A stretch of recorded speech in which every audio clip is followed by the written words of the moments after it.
निमि महाराज तीसरा प्रश्न पूछते हैं कि हे नव योगेश्वर जी, अब आप हमें माया के विषय में बताइए। ये माया क्या है? यही माया है, प्रैक्टिकल।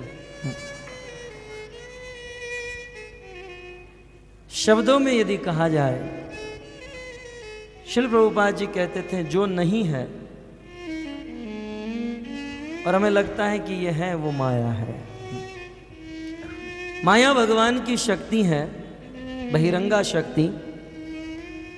जब जीव भगवान से विमुख होकर भोग भोगना चाहता है, तब भगवान श्री कृष्ण अपनी बहिरंगा शक्ति माया को प्रकट करते हैं। और उस माया के 3 गुण हैं, सत्वगुण, रजोगुण और तमोगुण। ये तीनों गुणों का विकार इस भौतिक सृष्टि के रूप में प्रकट होता है। तो भगवान की ये बहिरंगा शक्ति है जिससे यह जड़ जगत का निर्माण हुआ। ये है माया। इस संसार में माया कबू स्वर्ग उठाए, कबू नरक डुबाए।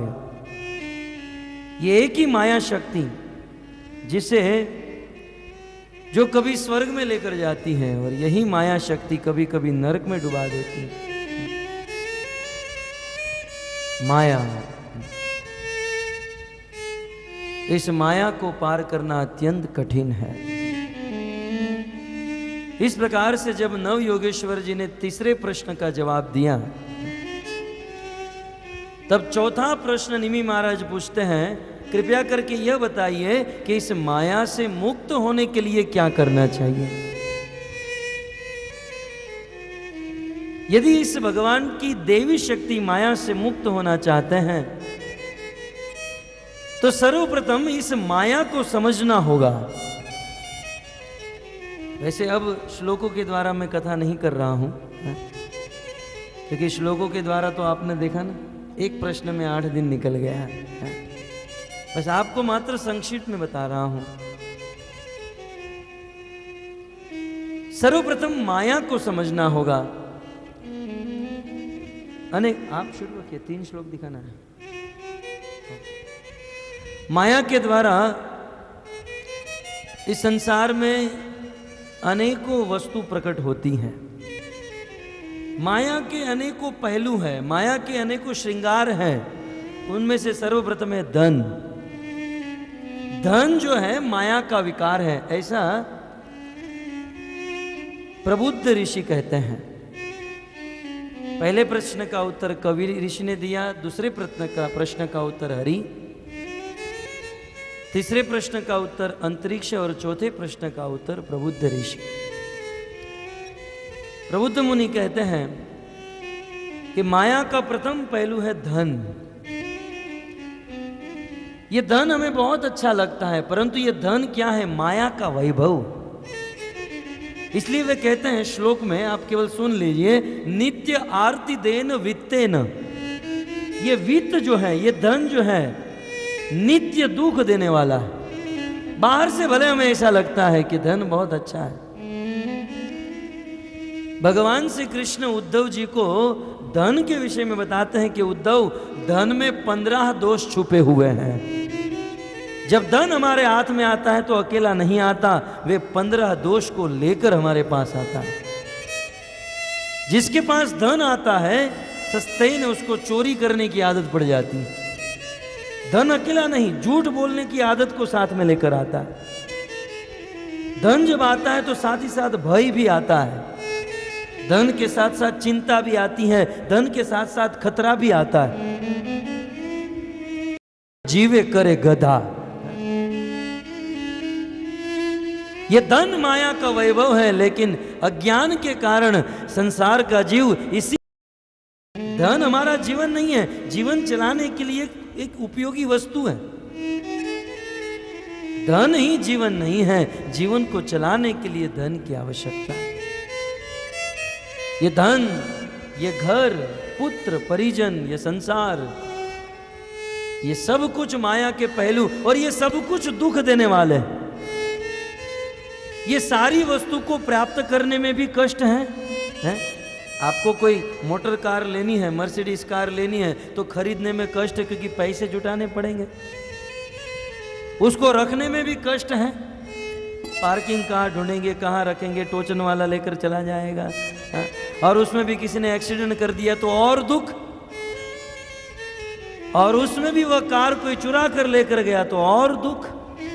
ये सब माया के वैभव है। बाहर से ये तड़क भड़क के द्वारा हमें ऐसा लगता है कि ये बहुत अच्छा है, इससे हमको सुख मिलेगा, दुख के अलावा कुछ नहीं मिलता है। यद्यपि ये बात बहुत विस्तार से प्रबुद्ध ऋषि ने बताई, समय के अभाव में हम मात्र आपको झलक दे रहे हैं। तो इस संसार को माया समझो, धन को माया समझो, और संसार की वस्तु को माया समझो। और जब ये पता चल जाए, जब इतना ज्ञान हो जाए, तस्मात् गुरु प्रपद्येत जिज्ञासु श्रेय उत्तमम शाब्दे परेच निष्णांतम ब्रह्मणि उपशम आश्रयम। जब इतनी बुद्धि आ जाए कि नित्य आरती देन वित्तेन, संसार के लोग और संसार की वस्तु मात्र दुख देने के लिए ही बनी है, तब आप इस प्लेटफॉर्म पर पहुंच जाते हो कि आप किसी गुरु की शरण में जा सकते हो। संसार जब मिथ्या लगने लगे तब समझ लेना चाहिए गुरु की आवश्यकता है। और संसार जब मिथ्या लगे, तस्मात उस समय एक शिष्य को गुरु के पास जाना चाहिए। प्रपद्येत, गुरु की शरण ग्रहण करके गुरु के चरणों में बैठकर गुरु से जिज्ञासा करनी चाहिए और गुरु से सीखना चाहिए।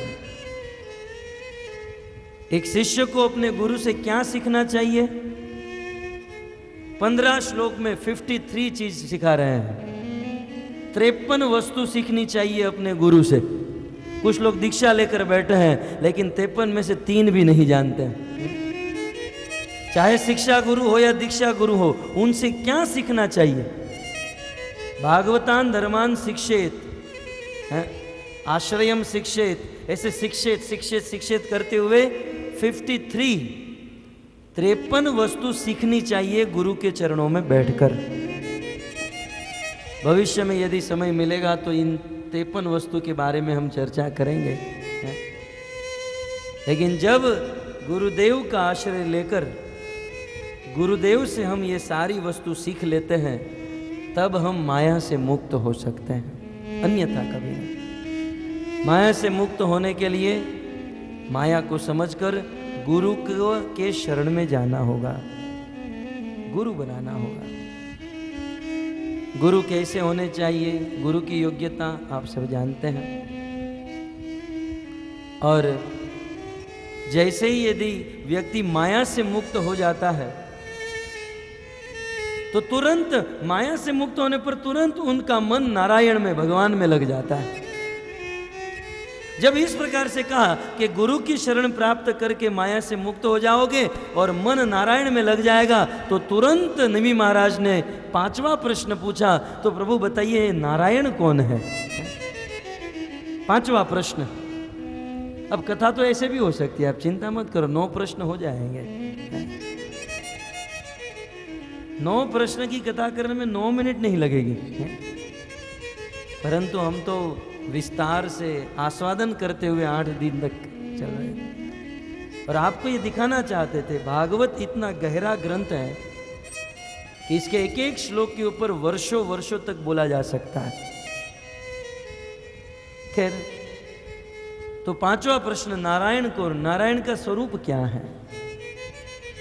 तो भगवत तत्व के विषय में ज्ञान प्रदान किया, किस प्रकार से भगवान का प्राकट्य होता है, किस प्रकार से भगवत तत्व, ईश तत्व इस संसार में अपनी करुणा बरसाते हुए लोगों का उद्धार करते हैं, ये सारी बात बताई। और अंत में कहते हैं कि उस नारायण को यदि प्राप्त करना चाहते हो तो क्रिया योग करना चाहिए। नारायण की प्राप्ति करने के लिए क्रिया योग करना चाहिए। तुरंत निमि महाराज ने 6ठा प्रश्न पूछा, ये क्रिया योग क्या है? जिस क्रिया योग से नारायण की प्राप्ति हो जाए वो क्रिया योग क्या है? जो 6ठा प्रश्न का उत्तर देते हुए आविर्होत्र ऋषि ने कहा कि भगवान के अर्च विग्रह की पूजा करना, नवदा भक्ति करना है। यह है क्रिया योग, भक्ति योग। आविर्होत्र मुनि ने अपने पूरे प्रश्न उत्तर में भक्ति योग के विषय में बताया। और यदि कोई नवदा भक्ति के द्वारा इस 9 साधनों को, भगवान के नाम का जाप करता है, कथा का श्रवण करता है, स्मरणम, वंदनम, अर्चनम, पाद सेवनम, साख्यम, दास्यम, आत्मनिवेदनम, ये 9 भक्ति यदि कोई व्यक्ति करता है तो उसे भगवान की प्राप्ति हो जाती है। जब जब भक्त इस संसार में भक्ति करते हैं तब तब भगवान अवतार लेकर अपने भक्तों को दर्शन देने के लिए और सुखी करने के लिए भगवान इस पृथ्वी पर अवतार धारण करते हैं। तुरंत निमि महाराज ने 7वां प्रश्न पूछा, अच्छा भगवान के अवतार होते हैं, भगवान के अवतार कैसे होते हैं, कितने होते हैं, कहाँ होते हैं, ये सारी बात बताइए। तब इसका उत्तर देते हुए द्रुमिल ऋषि ने कहा कि अवतारा ही असंख्या ही, भगवान के असंख्य अवतार। गंगा नदी में पानी की बालू को गिन पाना संभव है, वैसे तो यह भी असंभव, परंतु उस रेत को आप गिन सकते हो, परंतु भगवान के अवतार को गिन नहीं सकते। असंख्य अवतार, और जितने भक्त उतने अवतार, और भक्त जितनी जितनी लीला करते हैं भगवान उतनी बार अवतार लेकर आते हैं। आप ऐसा मत समझो कृष्ण द्वापर में आए थे, कृष्ण कलयुग में भी आए, और एक बार नहीं हजारों बार। नरसिंह मेहता को दर्शन देने के लिए 52 बार आए, ये भी 52 बार तो नरसिंह मेहता ने अवतार करवाया। भक्त जब चाहे तब भगवान का अवतार करा देता है। सूरदास जी को ले लो, हमारे भारत में एक महान संत हुए जिसका नाम था सूरदास। जन्म से अंधे थे, रात दिन भगवान का भजन गाते थे। सूरदास जी ने अनेकों पद लिखे, सुर सागर ग्रंथ है 5 वॉल्यूम में। सूरदास जी के 4000 से भी ज्यादा पद है, बहुत सुंदर भगवत भक्ति युक्त सूरदास जी ने पद लिखे। रात दिन भगवान का भजन, जिसका मन भगवत लीला में लग चुका था। एक दिन की बात, रात को भगवत भजन करके, कीर्तन करके सूरदास जी अपने घर की ओर जा रहे थे। अंधेरी रात थी, अकेले थे, निर्जन स्थान था। सूरदास जी अंधे थे, चलते चलते जा रहे थे, और बीच में 50 फुट आगे एक कुआं था और उसकी बाउंड्री नहीं थी। बस 1 मिनट सूरदास जी चले तो उस कुएं में गिर जाए, लेकिन भगवान अपने भक्तों को गिरने देंगे हैं? आपने सुना ना, नमे भक्ता प्रणश्यति, भक्त का कभी पतन नहीं होता। धावल मिनिन्वा नेत्र न स्खलित न पतित। 1 मिनट यदि सूरदास जी चले तो वो कुएं में गिरने ही वाले थे। उसी समय ब्रजेंद्र नंदन श्याम सुंदर भगवान श्री कृष्ण वहां पर प्रकट हो गए। कृष्ण प्रकट हो गए, एक नन्हे छोटे से ग्वाल का रूप बनाकर कृष्ण प्रकट हुए और सूरदास जी का हाथ पकड़ा, और हाथ पकड़कर कुएं को ऐसे घुमाकर आगे लेकर चले गए। सूरदास जी पूछने लगे कि बेटा इतनी रात को तुम यहाँ क्या कर रहे हो? बोले माता जी ने कुछ काम के लिए भेजा था, मैं घर पर जा रहा हूँ, तो मैंने सोचा कि आप देख नहीं पाते हो तो मैंने आपको रास्ता पार करा दिया। बेटा कहाँ रहते हो तुम? बेटा तुम्हारी माँ का नाम क्या है, पिता का नाम क्या है? अब ये तो सत्यव्रत, भगवान तो छुपा वेश लेकर एक ग्वाल बाल बनकर आए थे। सूरदास जी ने कहा बेटा पिता का नाम, माता का नाम क्या है? भगवान धर्म संकट में फंस गए। और माता का नाम क्या है, पिता का नाम क्या है? प्रभु जब धर्म संकट में फंसे, भगवान ने सोचा कि यदि ज्यादा देर यहाँ पर खड़ा रहा, काम तो बन गया, ज्यादा देर खड़ा रहूंगा तो ये मुझे पकड़ लेंगे। कृष्ण हाथ छुड़ाकर, सूरदास जी का हाथ छुड़ाकर भाग गए। तुरंत सूरदास जी समझ गए कि ये कोई साधारण लड़का नहीं, साक्षात कृष्ण मेरी रक्षा करने के लिए। उस दौड़ते हुए कृष्ण को सूरदास जी ने पद लिख दिया, कह दिया, हाथ छुड़ा कर जात हो निर्बल जानी मोय। क्या कहा? हाथ छुड़ा कर जात हो निर्बल जानी मोह। हे कृष्ण, मैं तुमको पहचान गया, तुम और कोई नहीं, अखिल ब्रह्मांड नायक, अनंत कोटि ब्रह्मांड के अधिपति साक्षात कृष्ण हो, और मेरा हाथ छुड़ाकर भाग रहे हो, हाथ छुड़ाकर जात हो निर्बल जानी मोय। मुझे निर्बल समझकर, अंधा समझकर मेरा हाथ छुड़ाकर भाग रहे हो, भागो। हाथ छुड़ा, मुझे निर्बल जानकर मेरा हाथ छुड़ाकर तुम भागो, भागना चाहते तो भागो, लेकिन सच्चा वीर तो मैं तब मानूंगा जब मेरा हृदय छुड़ाकर तुम बताओगे। सच्चे वीर तो तब कहे जाओगे जब सूरदास जी के दिल को छोड़कर बताओगे। हृदय छुड़ाकर जाए तो वीर बखानू तोय, वीर तो मैं तब मानूंगा। तो भक्तों, भगवान के अनेकों अवतार होते रहते हैं, युगा अवतार, मनवंतरा अवतार, शक्त्यावेश अवतार, लीला अवतार, और भक्तों के द्वारा भी बार बार अवतार होते रहते हैं। द्रुमिल ऋषि ने अनेकों अवतारों के विषय में बताया, संक्षिप्त में बताया। तब निमि महाराज अंत में 9वां प्रश्न पूछते हैं। कथा का 9वां दिन है और 9वां प्रश्न है? हो गया ना, 9वां प्रश्न आ गया, और 5 मिनट भी हमारे हाथों में है। जब इस प्रकार से 8 प्रश्न और 8 उत्तर बता दिए, तब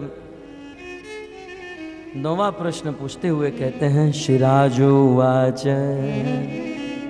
कस्मिन् काले स भगवान किं वर्ण क्रीं दृशो नृभिः नाम्ना वाकेन विधिना पूज्यते तदिहोच्यताम्।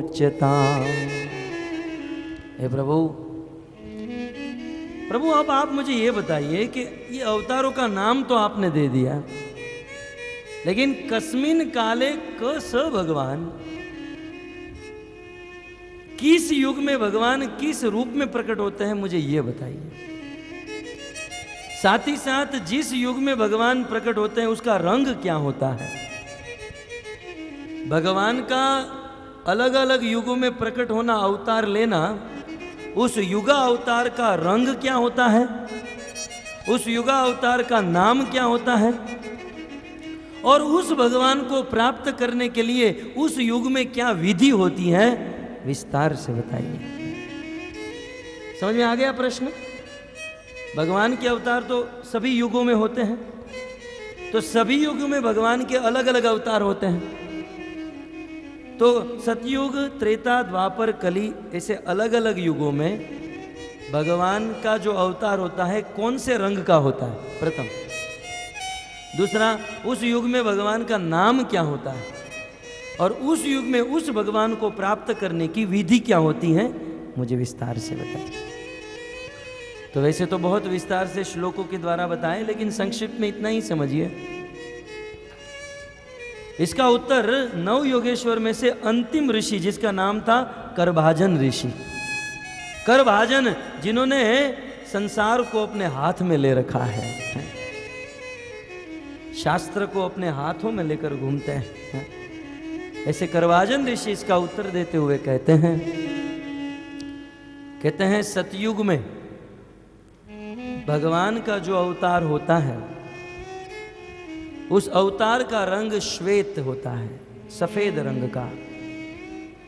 सतयुग में भगवान के अवतार का वर्ण सफेद रंग का होता है, और उस सतयुग में भगवान का नाम है हंस अवतार। और सतयुग में उस युग अवतार, हंस अवतार, भगवान को प्राप्त करने की विधि क्या है, तो कहते हैं ध्यानम कृते ध्यायतो विष्णु त्रेतायाम यजतो मखे।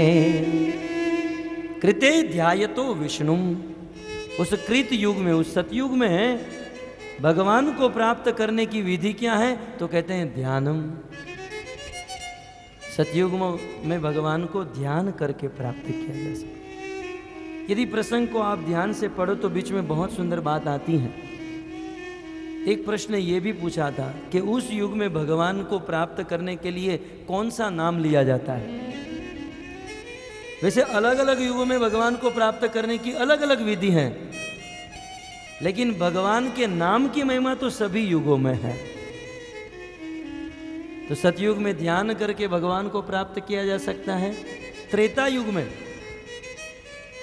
भगवान का रंग रक्त वर्ण, त्रेता युग में भगवान का अवतार लाल रंग का होता है। उस अवतार का नाम है यज्ञ अवतार। और उस त्रेता युग में भगवान की प्राप्ति करने के लिए यज्ञ करने का विधान है। तत्पश्चात द्वापर युग में जो भगवान आते हैं, द्वापर युग में भगवान का रंग नील वर्ण का होता है, श्याम वर्ण। और उस भगवान का नाम है कृष्ण। और उसे प्राप्त करने की जो विधि है वो है अर्चनम, भगवान की परिचर्या। इस प्रकार से जब 3 युग के बारे में बता दिया, तब कहते कलयुग का जल्दी बताओ, है? क्योंकि ये युग का तो हमें कोई इतना मतलब नहीं रखता है। कलयुग में भगवान का अवतार किस वर्ण का होता है? कलयुग में जो भगवान होते हैं वो किस रंग के होते हैं, उसका नाम क्या होता है और उसको प्राप्त करने की विधि क्या होती है, उसको एक श्लोक में उत्तर देते हुए कहते हैं कृष्ण वर्णम त्विषा कृष्णम सांगोपांगास्त्र पार्षदम यज्ञे संकीर्तनः प्राये यजन्ते हि सुमेधस। कलयुग में जो भगवान आते हैं, भक्तों अन्य 3 युगों के बारे में करभाजन ऋषि ने बिल्कुल साफ साफ बताया, लेकिन कलयुग में जिस भगवान का अवतार होता है करभाजन ऋषि ने डायरेक्टली नहीं इनडायरेक्टली बताया, थोड़ा सीक्रेट रखा। क्योंकि कलयुग का जो अवतार है ना वह प्रच्छन्न अवतार है, सीक्रेट अवतार है। तो कलयुग का अवतार प्रच्छन्न होने के कारण इस श्लोक में भी भगवान को प्रच्छन्न रखा गया। लेकिन थोड़ी सी यदि बुद्धि हम चलाए तो हम समझ सकते हैं कृष्ण वर्ण त्विषाः कृष्णम। अब हमारा दुर्भाग्य है श्लोक यहाँ नहीं आ सकता है, लेकिन आप लोग मन में सोचो, कलयुग में जो अवतार होता है सर्वप्रथम कहते हैं कृष्ण वर्णम। कृष्ण वर्ण का अर्थ होता है, वर्ण का अर्थ होता है वर्णन। वर्ण माने वर्णन, जैसे वर्णमाला होती है ना, क ख ग ग इत्यादि से वर्णमाला कहते हैं। तो कलयुग में जो अवतार होगा वो अपने मुख से कृष्ण का वर्णन करेगा, कृष्ण वर्णम। अब आप लोग सोचिए, मुझे उत्तर आप लोगों से चाहिए। हरे कृष्ण अवतार, प्रश्न ये है कि कलयुग का अवतार कौन है, नाम क्या है? तो कलयुग में जो अवतार होगा ये भविष्यवाणी सतयुग में की जा रही है। ये कलयुग से बहुत वर्षों पहले बताया जा रहा है कि कलयुग में जो अवतार होगा वो अवतार स्वयं भगवान अपने मुख से कृष्ण का वर्णन करेंगे। कलयुग के भगवान स्वयं अपने मुख से कृष्ण का नाम लेंगे। अच्छा, ये और दूसरी चीज, कृष्ण वर्णम त्विषाः कृष्णम, और साथ ही साथ उनकी त्विषा, उनकी कांति, उनके शरीर का रंग कैसा होगा, अकृष्णम। द्वापर युग में भगवान का रंग कृष्ण श्याम वर्ण, लेकिन कलयुग में जो भगवान आएंगे उसका रंग कृष्ण श्याम नहीं, अकृष्ण। तो श्याम काला का विरुद्ध क्या होता है, गोरा। तो कलयुग में जो भगवान का अवतार होगा वो गौर वर्ण का होगा। 2 चीज आपको मिल गई, कलयुग का अवतार अपने मुख से कृष्ण का नाम का वर्णन करेगा, और कलयुग में जो अवतार होगा वह गौर वर्ण का होगा। तीसरी चीज कहते हैं सांगो पांगास्त्र पार्षदम। अन्य युग में भगवान राम आए तो उनका आयुध था धनुष बाण, परशुराम जी आए तो परशु था। अलग अलग अवतारों में भगवान के अलग अलग आयुध थे। लेकिन इस अवतार में संग उपअंग के साथ भगवान आएंगे। और इस अवतार में भगवान का शस्त्र क्या होगा? तो कहते हैं उनके पार्षद। संग उपअंग पार्षदम, उनके साथ रहने वाले जो भक्त हैं वही भगवान के अस्त्र शस्त्र का काम करेंगे। अर्थात कलयुग के भगवान अकेले नहीं आएंगे, दूसरे 4 लोगों को साथ में लेकर आएंगे। 3 चीज हो गई फिर से। कृष्ण वर्णम, अर्थात कलयुग का जो अवतार है अपने मुख से कृष्ण का नाम लेगा। त्विषा अकृष्णम, अर्थात उनका रंग गौर वर्ण का होगा। सांगो पांगास्त्र पार्षदम, अर्थात वो अकेला नहीं आएगा, दूसरे 4 लोगों को साथ में लेकर आएगा। अब ऐसा कौन है?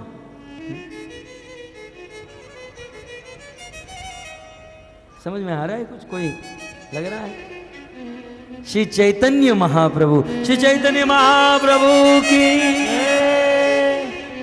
कलयुग पावन अवतार श्री चैतन्य महाप्रभु की जय। आजानुलंबित भुजो कनकावदातो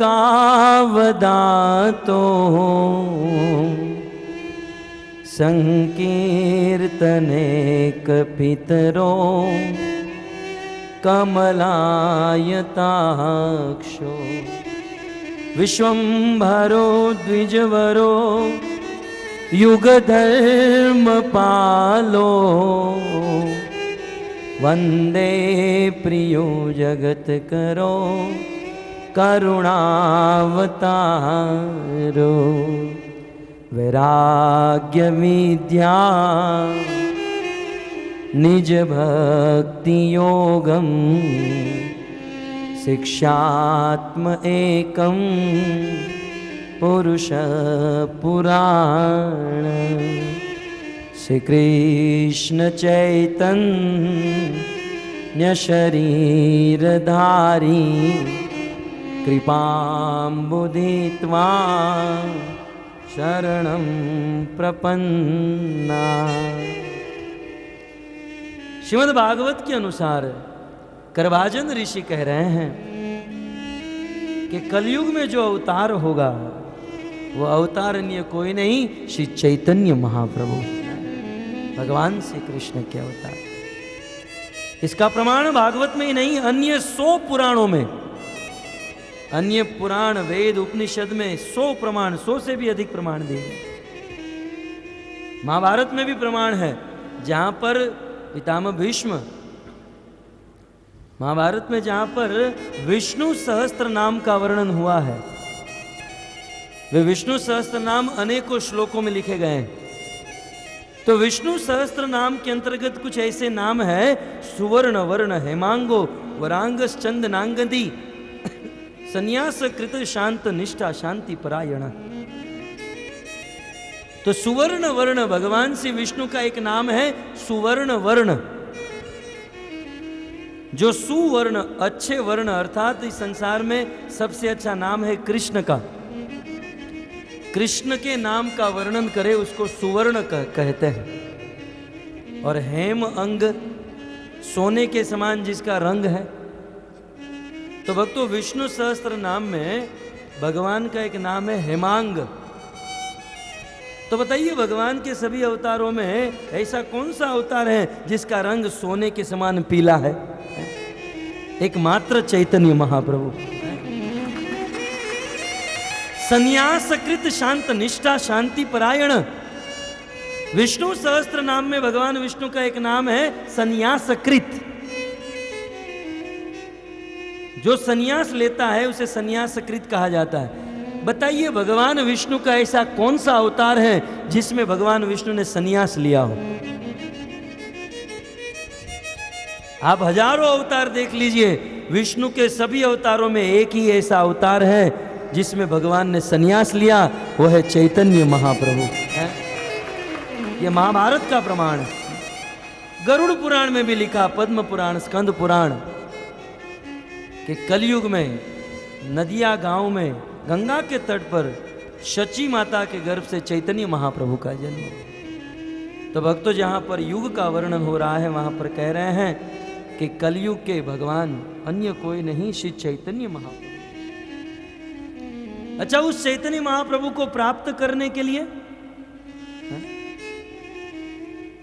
और यहां पर और एक चीज आई जो मैं भूल गया। कलयुग के भगवान चैतन्य महाप्रभु, आचार्यों ने अपनी लेखनी से बहुत लिखा है।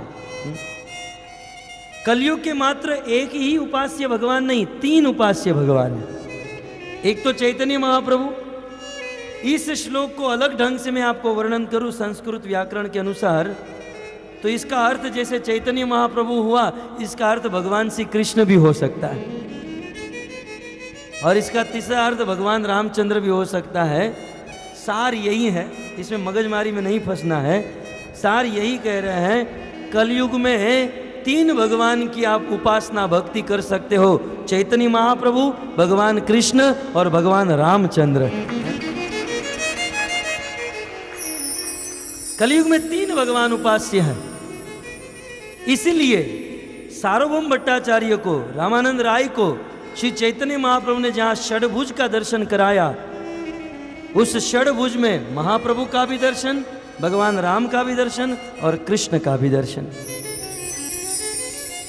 तो राम, कृष्ण और चैतन्य महाप्रभु, ये तीनों रूप जो है कलयुग में भक्ति करने के लिए योग्य है। तो कलयुग में भगवान को प्राप्त करने की विधि क्या है, बस अंत में बताते हुए कहते हैं कि कलयुग में चैतन्य महाप्रभु, कृष्ण या राम को यदि प्राप्त करना है, कृष्ण वर्ण त्विषा कृष्णम सांगोपांगा स्त्रपार्षदम। इस राम, कृष्ण और चैतन्य महाप्रभु को यदि प्राप्त करना है तो विधि क्या है? यज्ञे संकीर्तन प्राये यजन्ति ही सुमेधस। कलयुग में इन भगवान को प्राप्त करने की एक ही विधि है, वह है भगवान के नाम का संकीर्तन करना। हरे कृष्णा कृष्णा हरे हरे, हरे राम राम राम। कलयुग में भगवान को मात्र भगवान के नाम से ही प्राप्त किया जा सकता है। बहुत सुंदर कहते हैं, यज्ञे संकीर्तन प्राये यजन्ति ही सुमेधस। परंतु जो सुमेधा है, मेधा का अर्थ होता है बुद्धि, और सुमेधा माने महाबुद्धिमान। कलयुग में जो विशाल बुद्धि वाला है, जो महान बुद्धिमान है, वो ही चैतन्य महाप्रभु, कृष्ण या राम की भक्ति करेगा, अन्यथा दूसरों की भक्ति में लगे रहेंगे। कलयुग में बुद्धिमान व्यक्ति ही संकीर्तन के द्वारा, कृष्ण नाम के द्वारा, इस महामंत्र के द्वारा भगवान को प्राप्त करेगा, अन्यथा सब लोग होम हवन ध्यान इत्यादि में पड़े रहे। सुमेधा, कलयुग में वही व्यक्ति बुद्धिमान है जो महामंत्र के द्वारा राम, कृष्ण और चैतन्य महाप्रभु को प्राप्त करता है। और भक्तों, कलयुग में भगवान की प्राप्ति करने के लिए एक ही उपाय है, कलयुग केवल नाम आधारा, सुमेरी सुमेरी उतरो पारा। कलयुग केवल नाम आधारा,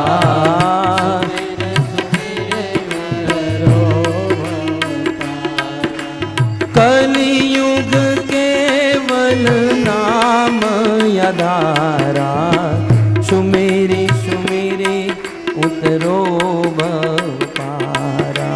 कलयुग केवल नाम आधारा, सुमेरी उतरो।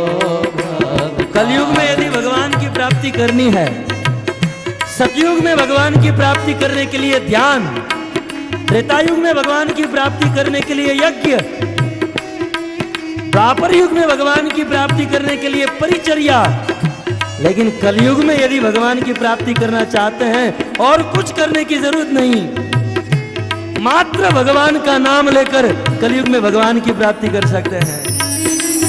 कलियुग केवल नाम आधारा, सुमेरे सुमेरे उतरो भव पारा।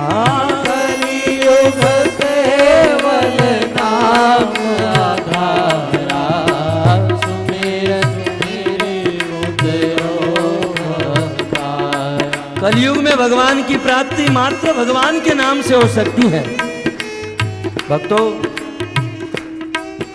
शास्त्र में बहुत बड़ा प्रश्न उठा कि महाराज परीक्षित को पता था कलयुग में बहुत सारे दोष हैं। कलयुग दोषों का सागर है। जैसे समंदर में पानी ही पानी होता है, वैसे कलयुग में दोष ही दोष है। कलेर दोषे निधे राजन, कलयुग में अनेकों दोष थे। महाराज परीक्षित को पता था, लेकिन फिर भी महाराज परीक्षित ने कलयुग का स्वागत किया, क्योंकि महाराज परीक्षित ने देख लिया कलयुग में बहुत सारे दोष हैं, लेकिन कलयुग में एक गुण है। और वह गुण कौन सा है? अन्य युगों में भगवान की प्राप्ति करने के लिए लाखों वर्ष तक ध्यान करो, फिर भी भगवान नहीं मिलते हैं। हजारों यज्ञ करो, फिर भी अन्य युग में भगवान नहीं मिलते हैं। लाखों करोड़ों रुपया खर्च करके भगवान की परिचर्या करो, लेकिन फिर भी भगवान नहीं मिलते हैं। वही भगवान कलयुग में मात्र भगवान का नाम लेने से प्राप्त हो जाते हैं। कलियुग केवल नाम आधारा, सुमेरे सुमेरे उतरो भव पारा। कलियुग केवल नाम आधारा, सुमेरे सुमेरे उतरो भव पारा। नाम नामकारी बहुधा निज सर्वशक्ति। भक्तों, इस कलयुग में भगवान का अवतार कली काले नाम रूप कृष्ण अवतार। कलयुग में भगवान प्रकट होते हैं उनके नाम के द्वारा। चैतन्य महाप्रभु कहते हैं कि अन्य अन्य युगों में भगवान प्रकट होते थे, अपनी शक्ति का प्रदर्शन करते थे, लेकिन कलयुग में भगवान ने अपनी सारी शक्ति अपने नाम में रख दी है। जो व्यक्ति कलयुग में भगवान का नाम लेता है, वो भगवान जितना शक्तिमान बन जाता है। भगवान के नाम की अद्भुत महिमा। वैसे तो कलयुग में भगवान की प्राप्ति करने के लिए भगवान का नाम, परंतु मात्र कलयुग में ही नहीं, चारों युगों में, चारों वेद और चारों श्रुतियों में भगवान के नाम की महिमा गाई गई है। चाहू जुगु चाहू श्रुत नाम प्रभाऊ, कली विशेष नहीं हानि पाऊं। चाहू जुग चाहू श्रुत नाम प्रभाऊ, कली विशेष नहीं पाऊं। भक्तों, मन में प्रश्न हो, भगवान के नाम की महिमा कितनी है? भगवान के नाम की महिमा कितनी है, ये साक्षात भगवान भी नहीं जानते हैं। कहो कहाँ लगी नाम बड़ाई, राम न सकहि राम गुण गाई। कहो कहाँ लगी नाम बड़ाई, राम न सकहि नाम गुण गाई। यदि पूछा जाए भगवान के नाम की महिमा कितनी, अरे भगवान को पूछा जाए तो भगवान भी नहीं जानते हैं। अभी आपने देखा ना, एक और भगवान श्री कृष्ण को रखा गया, अखिल ब्रह्मांड नायक, जिनके पेट में करोड़ों करोड़ों ब्रह्मांड अटे हुए हैं। अनंत ऐश्वर्यमय भगवान एक छबड़े में बैठे थे। द्वारिका का सारा सोना रख दिया, लेकिन भगवान की तुलना नहीं कर पाया। लेकिन एक भगवान का नाम दूसरे छबड़े में रखते ही नाम का वजन बढ़ गया, भगवान हल्के हो गए। कलियुग केवल नाम आधारा, सुमेरे सुमेरे उतरो भव पारा। कलियुग केवल नाम आधारा, सुमेरे सुमेरे उतरो भव पारा। हरे कृष्णा हरे कृष्णा कृष्णा कृष्णा हरे हरे, हरे राम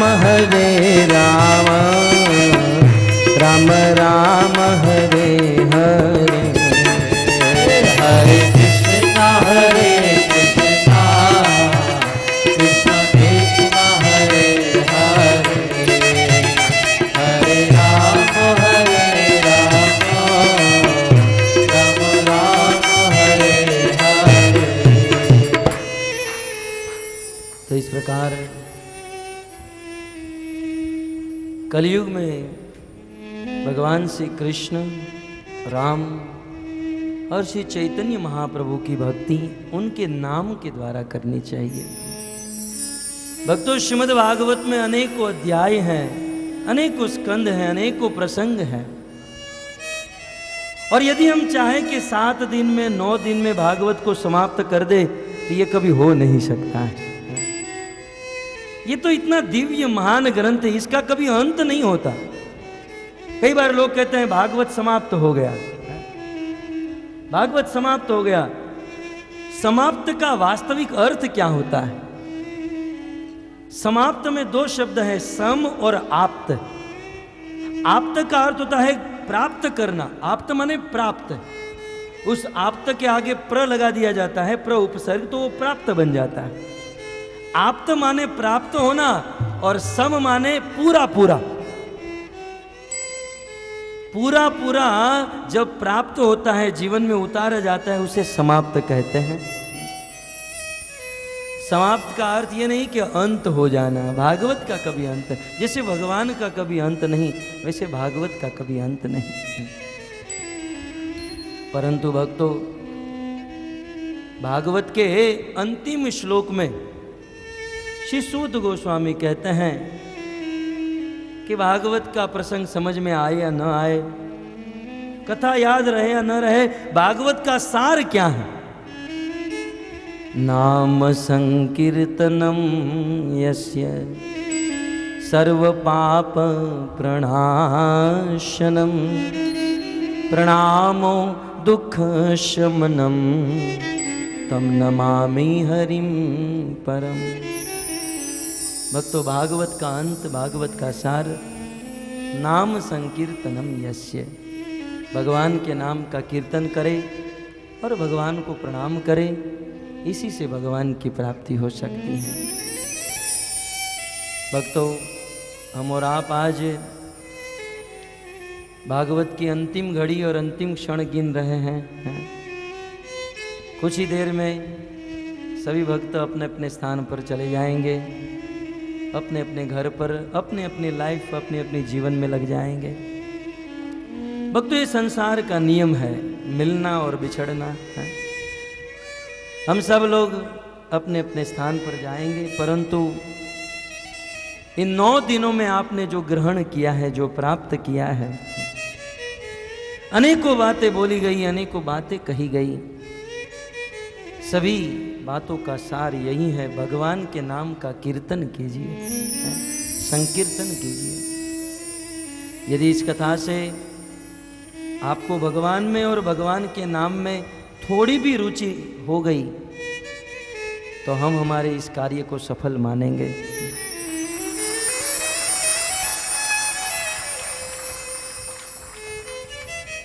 भक्तों, इस भागवत को अंत करते हुए, विराम देते हुए, आप सभी भक्तों के चरणों में निवेदन, आप सभी भक्तों के चरणों में ये कहना चाहता हूँ कि इस बार 9 दिन की यहाँ पर कथा हुई और इन 9 दिन तक हमने 2 घंटा, 2.5 घंटा यथा समय आपके बीच में श्रीमद् भागवत श्रवण कराने का प्रयास किया। हो सकता है हमारे इस दिए गए वक्तव्य में कुछ कमी रह गई हो, हमारी इस कथा में कुछ त्रुटि रह गई हो, कुछ गलती हो गई हो।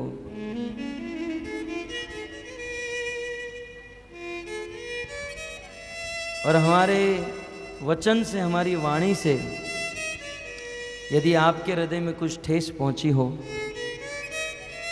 तो आप अपना पुत्र समझकर, अपना दास समझकर, मित्र बंधु समझकर क्षमा कर दीजिएगा। हमारे गुरु महाराज कहते हैं, जो लोग नरक से आते हैं ना, उसकी भाषा बहुत कठोर होती है। तो हम तो मानते हैं हमारी भाषा बड़ी कठोर है,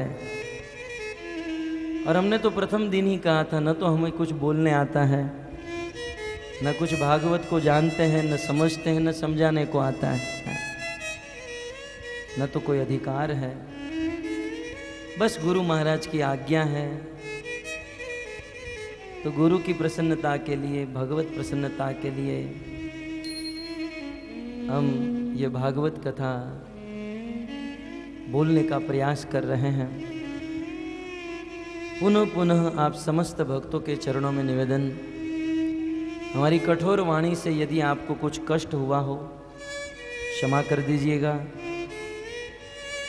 कुछ त्रुटि रह गई हो तो उसे स्वीकार मत कीजिएगा। आप सब सारग्रही, गुणग्राही हो, इस कथा के गुण को ग्रहण कीजिए, जीवन में उतारिए, अपने जीवन को धन्य बनाइए। और साथ ही साथ मैं यह भी मानता हूँ, यहाँ पर जितने भी भक्त आते हैं हमसे बड़े महान हैं। आप सब लोगों का प्रेम, श्रद्धा भगवान के चरणों में विशाल है। बस आप सभी भक्तों के चरणों में हम कृपा की भीख मांगते हैं। करबद्ध करके आप सभी भक्तों के चरणों में याचना करते हैं कि आप हमें आशीर्वाद दीजिए, कृपा दीजिए कि हम भागवत को समझ सके, इसी प्रकार हम भागवत का प्रचार कर सके, और साथ ही साथ इस कार्य के द्वारा हम भगवान से प्रेम कर सके। बस इस भागवत को संपन्न करने के पीछे हमारा एक ही उद्देश्य रहता है, मात्र एक ही उद्देश्य रहता है कि इस कार्य से भगवान प्रसन्न हो, और प्रसन्न होकर भगवान अपना प्रेम प्रदान करे। और वास्तव में अपना प्रेम देने का अधिकार भगवान के पास नहीं है। कृष्ण के पास सब कुछ है, परंतु उनका प्रेम देने का अधिकार तो उनके भक्तों के पास है। इसलिए हमारी एक ही आशा बनी रहती है, भगवत कथा सुनाकर यदि भक्त प्रसन्न रहेंगे तो हमें इतने आशीर्वाद देंगे कि आप सब भक्तों के आशीर्वाद से हम भगवान से प्रेम कर पाएंगे।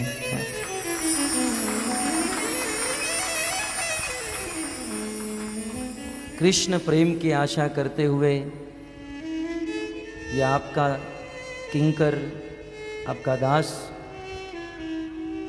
यहाँ पर अपनी वाणी को विराम करने जा रहा है।